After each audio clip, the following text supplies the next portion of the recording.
Desde Ledesma, Libertador General San Martín, con Miguel López, ex concejal del PTC Frente de Izquierda, y con Ernesto Samán. Él, nos va a hablar de lo que ha sido, lo que se ha denominado, ¿no?, con el tiempo, el apagón. Ernesto Samán es estudiante en su momento, ¿no?, en esa época de la escuela normal. Fue parte de este movimiento estudiantil que fundó el Centro de Estudiantes, y luego, como trabajador del ingenio, fue detenido por las fuerzas de seguridad, las fuerzas represivas, y actualmente, es uno de los referentes de los expresos políticos de Libertador. Buenas tardes, Miguel, Ernesto, ¿me escuchan? Buenas tardes, Gastón, y a todos los compañeros que hacen Patrón del Tablero ahí en Ecuador. Bueno, Hola, Gastón, ¿cómo va? ¿qué tal, Ernesto? Eh, bueno, no sé cómo quieren arrancar, porque mañana se va a hacer una nueva movilización. Hay un 46 aniversario de lo que fue el apagón. La semana pasada Miguel algo contó acá para la audiencia, para recordar un poco la historia. No sé cómo quieren arrancar. Amén. Hola. Sí, los escuchamos. ¿Sí, Ernesto? Bueno, sí, decime vos. No, sobre todo hay una parte que es un recordatorio para muchos jóvenes o personas que pasó tanto tiempo, tal vez no recuerdan, no tienen conocimiento de lo que hace a esta movilización del denominado apagón ahí en Ledesma, ¿no?, que se va a hacer mañana. Sí, exactamente, esto ocurrió un 20 de julio del año 76.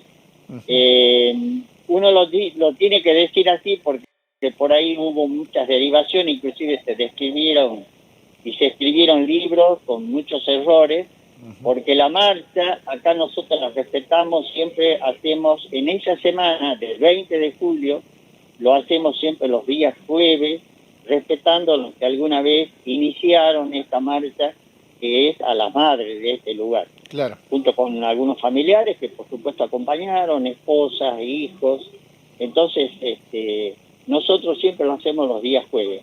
Lo que motivó que alguna vez se realicen marchas paralelas, en especial después de Olga, que es lo que recién hablábamos con Miguel, de que algunos quisieron aprovechar y realizaron una marcha paralela. Cuando hablo de aprovechamiento es a través de aparatos políticos, partidarios obviamente, que para cubrir cargos, para ganarse cargos y pretender marchar ellos al frente. Un exceso de protagonismo que en muchas oportunidades lo hemos discutido y lo hemos plasmado, digamos, en la lucha, porque en definitiva la marcha sigue siendo de aquellas madres iniciales que marcharon desde Calilegua para acá, y lo hacemos todos los años.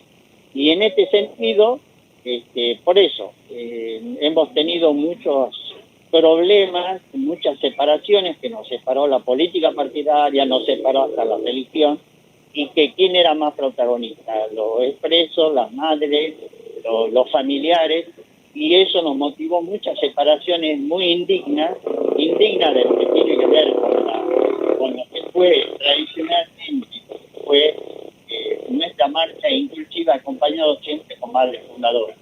Así que justamente esa juventud, esos amigos que hemos tenido brillantes, muchos de ellos 16 desaparecidos que pasaron por la escuela normal, muchos de ellos estudiantes, en especial en Tucumán, hijos de obreros y empleados de esta zona, y porque acá la represión en realidad comenzó en el año 74, que es lo que hay que aclarar y decir, con la creación de la AAA del Ministerio de Bienestar Social, López Rega y compañía. Vinieron representantes de aquella asociación a reunirse con concejales, las fuerzas vivas, que se llamaba entonces centros vecinales, para propiciar la lista de detenciones, y en la lista, por supuesto, estaban los representantes, los delegados de los sindicatos, en especial todo lo que olía y sabía izquierda, que en aquellos momentos era la BC, era gente como Güey, como Pasteniane, eran asesores del sindicato, y los mismos delegados que fueron detenidos en aquellos años. A acordarse que además fue intervenido la propia intendencia del radical Aredes, el doctor Aredes, acusado también de lo que se decían y corrían los rumores en aquella época, ser subversivo y todo lo demás. Inclusive los mismos secretarios que se le dieron vuelta y a través de distintos documentos que han permitido que el gobierno del escribano Benítez, peronista, porque en aquellos momentos a los intendentes los ponían los gobernadores, Claro. permitió que se le interviniera al sindicato y luego las distintas detenciones que hubo de aquellos obreros y empleados que pertenecían al sindicato. Destruyeron también el sindicato de Calelegua, donde estaba con Donato Garnica. Y el tema es que, no conforme con eso, en el 76 lo volvieron a hacer, pero ya con los hijos y obreros de esos empleados. Ernesto, quería hacer una pregunta respecto a cómo fue, ¿no? El antes y el después de tu detención, porque siempre contás de memorias en diferentes libros y entrevistas que estabas trabajando en la empresa Ledesma cuando irrumpió, ¿no? la fuerza represiva que te detuvieron. Y esta es una prueba brutal, ¿no? De la complicidad del empresariado con la dictadura y la desaparición. Sí, efectivamente, esto ocurrió en junio del 76, repito, junio del 76, donde ya sabíamos todo lo que estaba pasando, nosotros no éramos ajenos, y en este sentido, en la semana fue del 21 de junio, que me llama mi jefe y me dice que era mi jefe de sección, el ingeniero Romero, Juan Romero creo, y me dice, Samán, vaya hacia personal que necesitan verlo. Yo trabajaba en el departamento de abastecimiento dentro de la fábrica. Después que uno pasa por el trapiche, ahí estaba la oficina de abastecimiento al lado del depósito. Y me dice, vayan que quieren hablarlo en personal a las 10 de la mañana aproximadamente. Cualquier trabajador, cualquier obrero, empleado dentro de la fábrica necesita un permiso especial de su jefe para salir por portería, porque nosotros los que marcamos tarjeta no podíamos salir así nomás. Le digo, bueno, el permiso no hay problema. Entonces me dice, no, vaya así nomás. Cuando me dice vaya así nomás, por supuesto a los compañeros que actuaron espléndidamente, la mayoría de ellos, comunican a mi familia. Por supuesto, en aquella época no había celulares, había que esperar para accionar, digamos, un teléfono fijo, pedir permiso, porque todos lo manejaban los jefes. Y en el cruce, yo cuando me traslado, me cruzo con una persona que después lo buscó la policía durante meses y no lo pudo ubicar, hablo de Justicia Federal, que fue mi principal testigo, y me dice, cuídate Ernesto, porque en la portería estaba el portero Arena, dice, hay dos personas que están detrás, personas detrás, que en esa época, digamos, de ambos, de pantalón y saco de traje, eran policías, seguro, y normalmente eran policías que pertenecían al Centro de Operaciones Policiales, donde reinaba Jai y bueno, y salgo, estaba Arena firme contra la pared, y estas dos personas me dice, vos sos Amán, me ponen contra la pared, y me dice, así que vos sos Amán el subversivo. A partir de ahí el título de subversivo.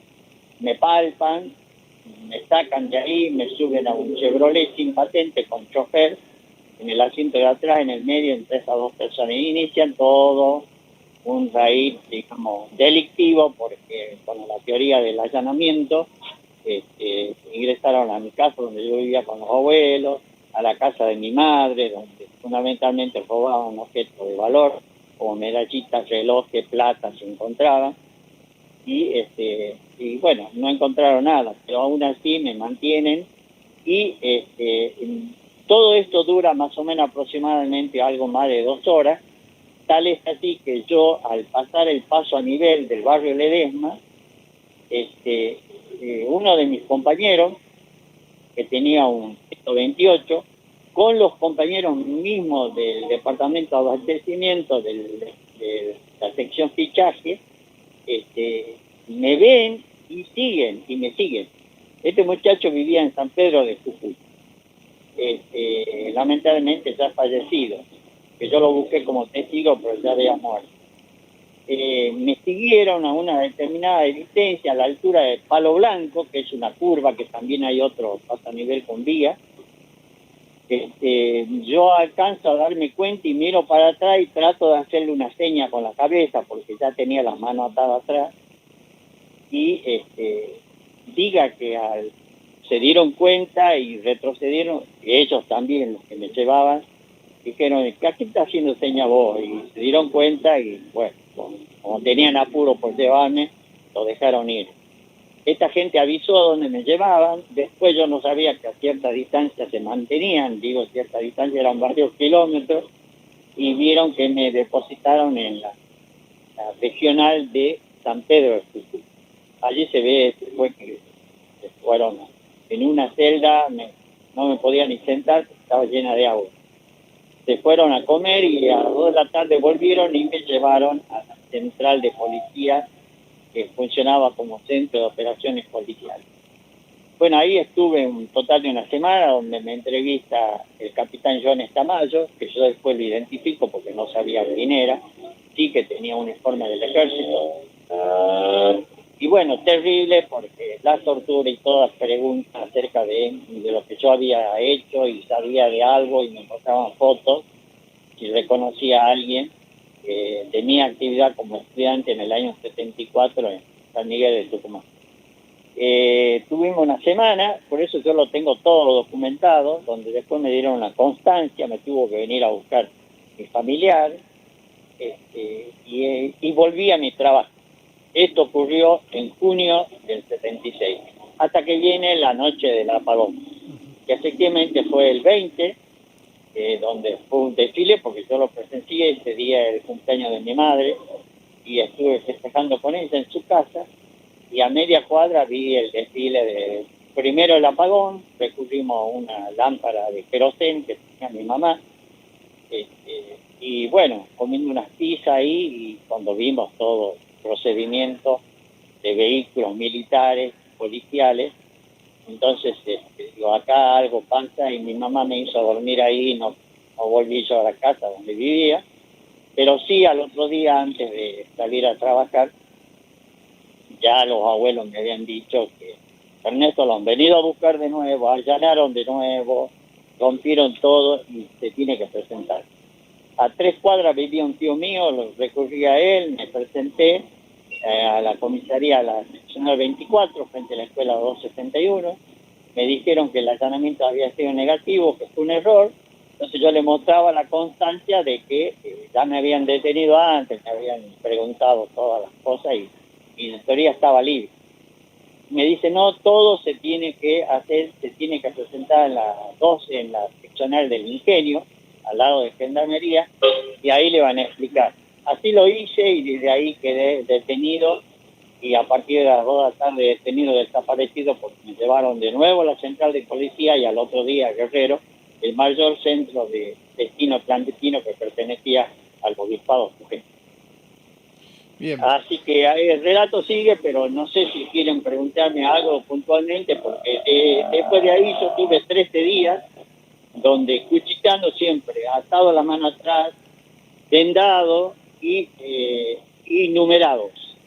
Evidentemente, cuando nos detienen, cuando producido la noche del apagón, ya había una lista que los distintos testimonios, como se conocido después y hemos conocido, había una lista con cada uno tenía su número. Y cuando lo subían a los trailers, a los mismos y a los distintos vehículos del ejército y de la policía, le ponían ese número de la solapa. Cuando yo llegué a la central de policía, también me quitaron todos los documentos, y al otro día que me llevaron a Guerrero, es una sede de 3 hosterías y la del centro, en la que pertenecía al obispado, me hicieron ingresar en esas condiciones, atado las manos y tabicado. Me dijeron, a partir de ahora vos no tenés más identidad, vos sos el número 56. Me alzaron, yo no soy una persona chica, una persona mediana, digamos, pero con cierto peso. Me levantaron, fueron a vuelta de papa y me tiraron por el salón sobre otro cuerpo. Bueno, cuchicheando ahí, reconozco muchos ya de los que nos habían detenido en aquella oportunidad, nos tuvieron semana detenidos, y otros que lo habían traído desde Tucumán, también estudiantes, ¿no? y muchos trabajadores. Me di también con muchos trabajadores del campo, de acá, de la empresa.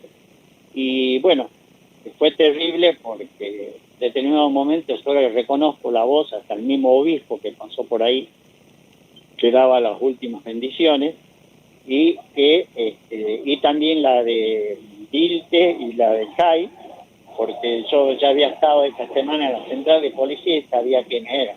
Ujú. Así que yo pido ir a declarar ese último día, me acuerdo. Fue terrible porque la primera patada me volaron los dientes de adelante.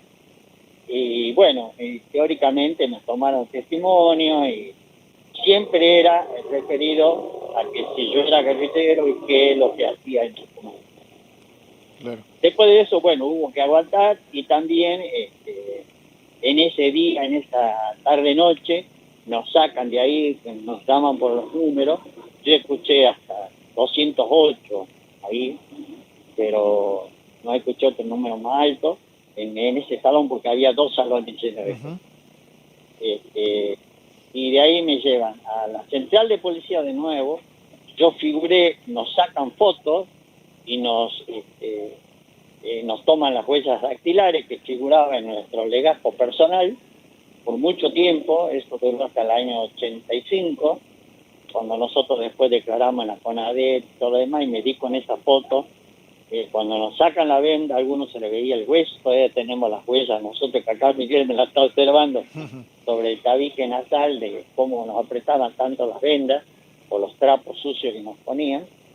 Y así nos sacaron la foto y muchos de ellos figuraron en el legajo personal de cada uno de nosotros, con barba, con los ojos hinchados, producto de la tortura además. Yo tuve 13 días, pero hubo gente que tuvo más días, obvio. Ujú. De ahí pensamos que nos liberaban. Se acerca uno de civil, esta vez de traje, corbata. Yo lo reconozco, Arce, que había sido un compañero mío en la escuela primaria, de la Goldman, del Ingenio, y me dice, me levanta los pelos y me dice, vos sos Amán. Cuídate, le digo, pero ya no nos libera, ¿qué sabes vos? No, dice, no, bueno, ahí otro lado. Si uno lo agarra de atrás y lo tira, como diciendo, no hablé. Y efectivamente fue así, nos meten en un celular de la policía y vamos a parar a Villa Gorrico. Allí nos tienen, bueno, ahí nos reciben, con un camastro lleno, fuimos al pabellón 5, entramos por la parte de atrás del penal, lleno de piojos.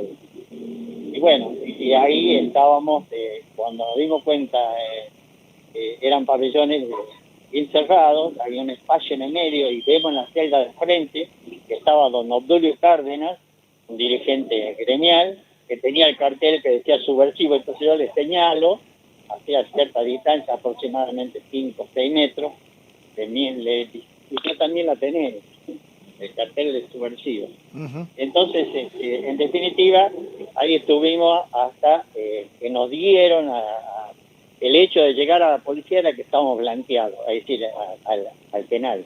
Le dijeron a la familia que estábamos bajo a disposición del Poder Ejecutivo Nacional, lo que nos habíamos sobrevivido y salido del campo de concentración y otros detenidos. Después de ahí, que tuvimos una semana, nos llevan al otro penal, al penal 3, y donde arriba sí estaba Güey, Patrignani y otra gente que habían detenido ya en el 74. Claro. Pudimos dialogar, pudimos hablar con algunos de ellos y ver que, por ejemplo, Güey se paseaba en el recreo con su propia hija, nacida ahí, en el penal, en libertad. Su señora estaba detenida en el Buen Pastor, Dora. Tuvimos hasta el 7 de octubre del 76, donde viene el famoso traslado, irrumpen de nuevo. Nosotros ahí en este lugar nos podíamos escribir con la familia, por supuesto las cartas llegaban recortadas, pero sí nos podían pasar comida y esas cosas. Y a partir de ahí, el 7 viene el famoso traslado que nos ocultaban los soldados militares con sus fusiles y hasta con bayonetas. Y subimos también en vehículo y fuimos al aeropuerto. Ahí vimos el avión Hércules y las mujeres en otro avión más chico que finalmente la trasladaron a Devoto y nosotros en el Hércules, recibidos por los del Servicio Penitenciario Federal. Tenían todo vestido de celeste, el casco celeste con la insignia que decía SPF. Peor que animales, nos llevan en ese avión atados con cadenas, sentados en el piso y encadenados. Los más variados insultos, nos escupían, nos orinaban, nos hacían cantar canciones patrias hasta que llegamos a La Plata. Y en La Plata estuve hasta abril y fue un intento de traslado y finalmente fue en junio. Fue cuando Videla inicia su país de visita a Tucumán, Salta, Jujuy, que llegó hasta acá a esta zona. Había fotos en los diarios de aquella época cuando Videla, Arguindegui, el mismo Martínez de Oa han llegado a esta zona. Martínez de Oa hasta salió de cacería, que después lo desmintieron. Iba a cazar ñandú a la zona de acá del Talar. Y bueno, y ahí sí nos trasladan en junio a Córdoba. Todo un proceso terrible porque nos sacaron, éramos todos integrantes del tercer cuerpo, 2 jujeños, 2 salteños, 2 riojanos, 2 mendocinos, todos, y los cordobeses, donde reinaba Pelito Corto Menéndez, Luciano Benjamín Menéndez, orden de él. Nos dicen, cuando llegamos a Córdoba, yo al lado de Isaac Bruni, el hecho de tener ascendencia árabe, yo de estar al lado de lo que ellos decían los judíos, significó más golpe. Mirá, un judío al lado de un árabe. Bueno, más golpe, fue tremendo esa llegada. Y a él, a Bruni, lo llevaron esa noche a La Perla, otro lugar paradigmático de tortura y detención clandestina, otro centro en Córdoba, y le dijeron que nosotros, los 21, ahí nos enteramos, porque nosotros sabíamos que éramos 8 varones, entonces eran 3 mujeres que también llevaron de Devoto, estábamos en calidad de rehenes. Si les pasaba algo a Videla, nos mataban a todos, nos fusilaban. Si les pasaba algo a un coronel, fusilaban a 20, y así sucesivamente en esa cadena descendente. Si pedía un soldado, mataban a uno nada más. Ese era el criterio. Por supuesto, cuando vuelve nos comenta todo esto, los cordobeses que ya sabían que no se aplican, dice, a ustedes lo entrevistaron. Ahí fue muy importante saber, porque nosotros ya en La Plata nos había visitado Amnesty International, nos había visitado la Cruz Roja, es decir, figurábamos ya en el año 77 en la lista de detenciones malavidas, mal hechas, porque nunca nos hicieron causa. Y bueno, ya teníamos cierto visado legal, digamos, a nivel internacional, que no podían, pero aún así seguían los traslados y cada traslado era una tortura máxima. Claro. Así que nos dicen, no se aplican, que tener como antes, pero de cualquier manera igual hay que tener cuidado. Y ahí tuvimos hasta noviembre de ese año, donde finalmente vino otro traslado a Sierra Chica. Aprovechándose de la ley del PEN que decía que el PEN tenía la facultad de detener y o trasladar a las personas vinculadas a la subversión y todo el verso.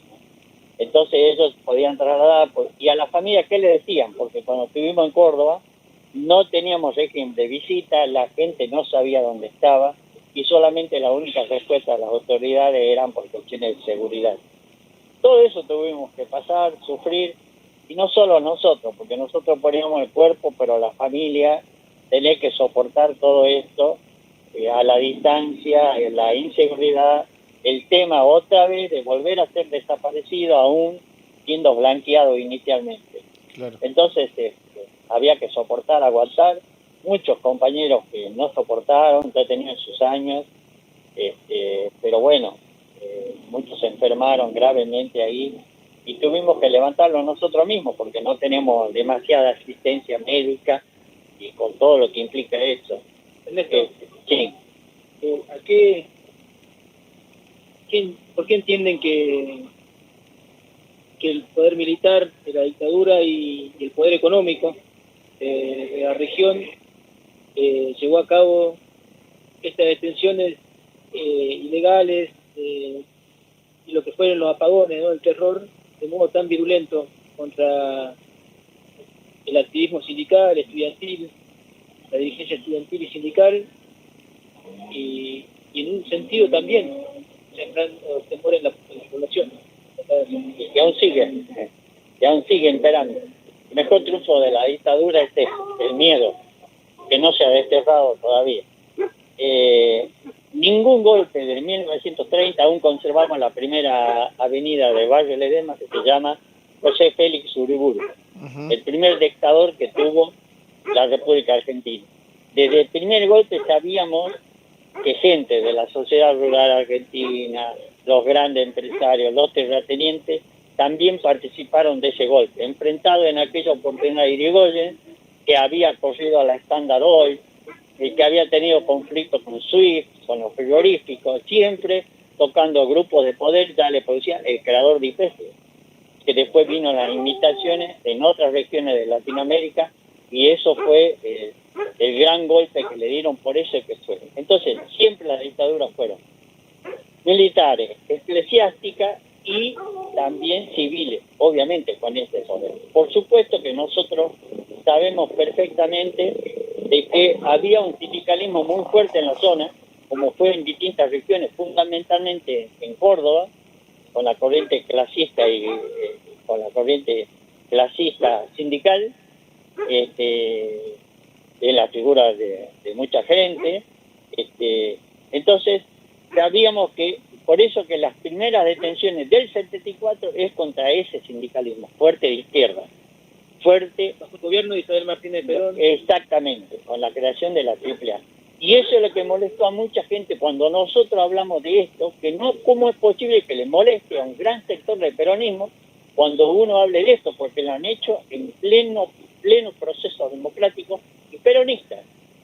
Entonces, esto nos motivó a nosotros distintas discriminaciones, porque bueno, este está del otro lado y no nos conviene hablar. Y hemos tenido muchos problemas acerca de eso.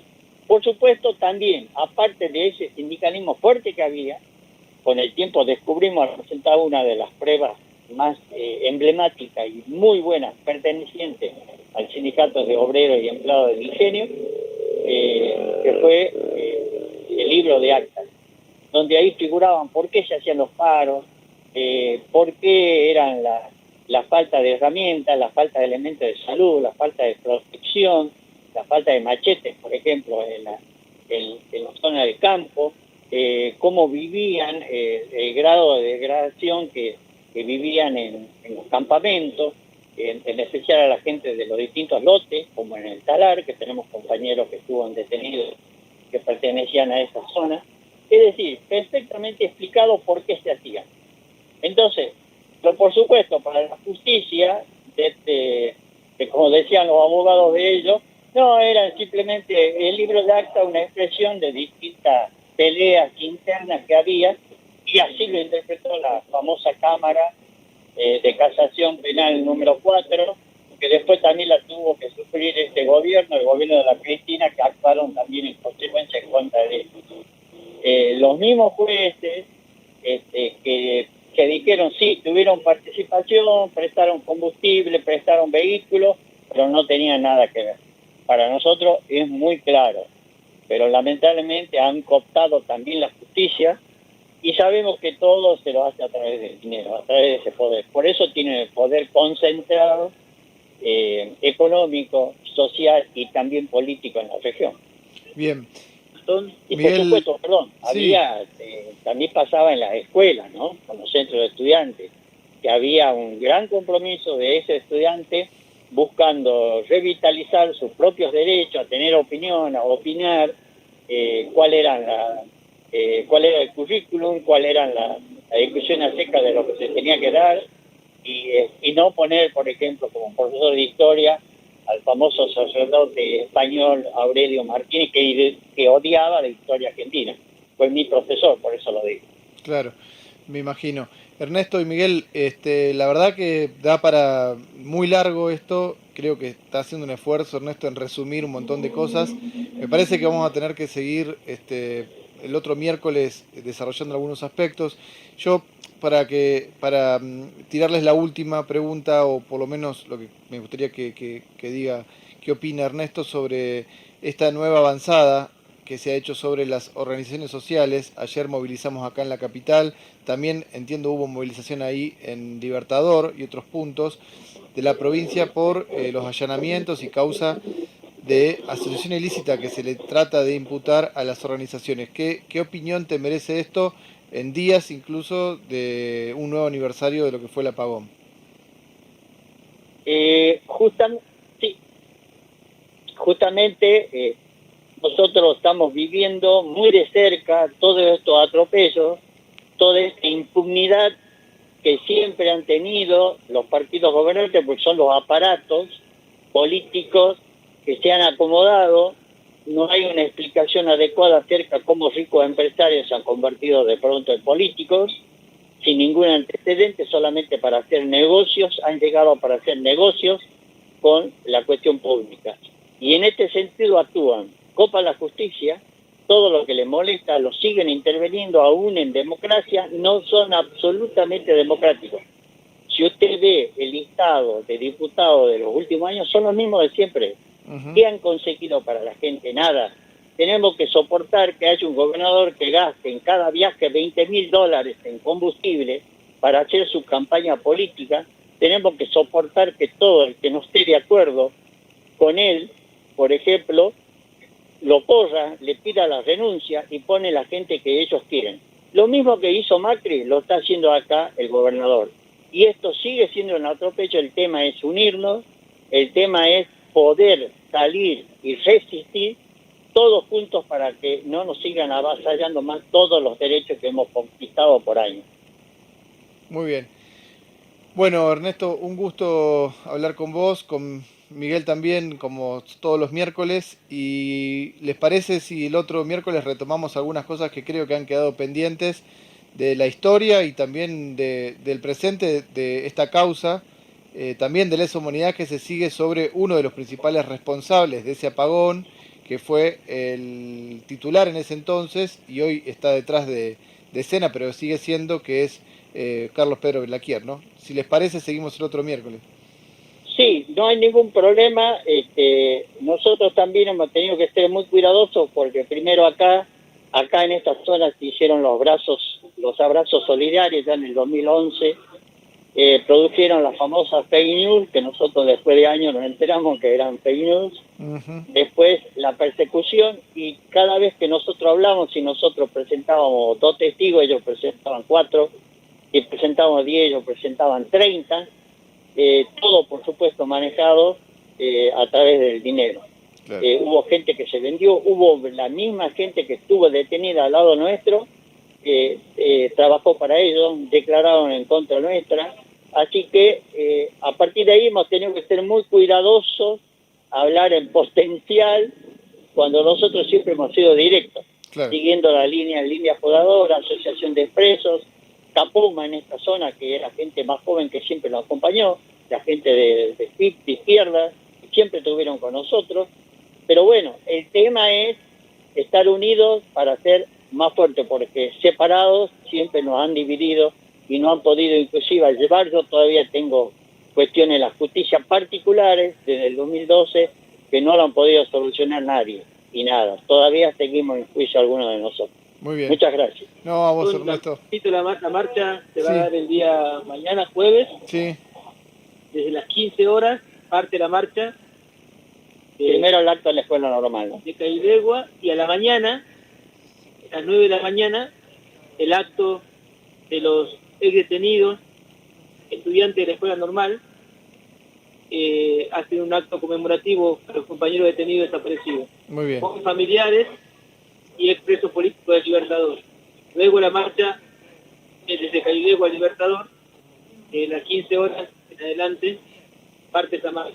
Que, bueno, invitar a todos los organismos de derechos humanos, militantes sociales, sindicales, organizaciones sociales y sindicales y políticas de la provincia, de las localidades donde llega este programa radial, que bueno, mañana va a ser una fecha en donde va a estar fuerte la cuestión de la lucha contra la impunidad por el juicio a Carlos Pérez Olaquier, de liderazgo, secretario cómplice de genocidio acá en Libertador General San Martín, y también la cuestión de la lucha por el cierre de las causas judiciales a las organizaciones sociales, en el marco de lo que ya viene denunciando también el programa radial de ustedes, que es los allanamientos ilegales y la infiltración ilegal a las manifestaciones de los sindicatos, organizaciones sociales y partidos políticos opositores y de izquierda.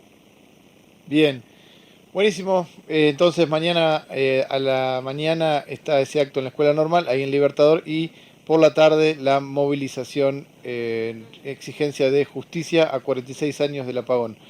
Miguel, Ernesto, un gusto estar con ustedes acá. Nos vemos seguramente mañana y después seguiremos en el programa. Les mando un abrazo. Chau, chau. Pasaron acá Miguel López, ex concejal del PTS en Libertador General San Martín, y Ernesto Samán, ex detenido y preso durante el último gobierno de la dictadura militar. Hablaron sobre lo que va a ser una nueva acción, movilización el día de mañana, a 46 años de lo que fue este apagón en Ledesma, donde se detuvo y luego se hizo desaparecer a distintos jóvenes y trabajadores del lugar. No se vayan, nos quedan el último tramo de Pateando el Tablero.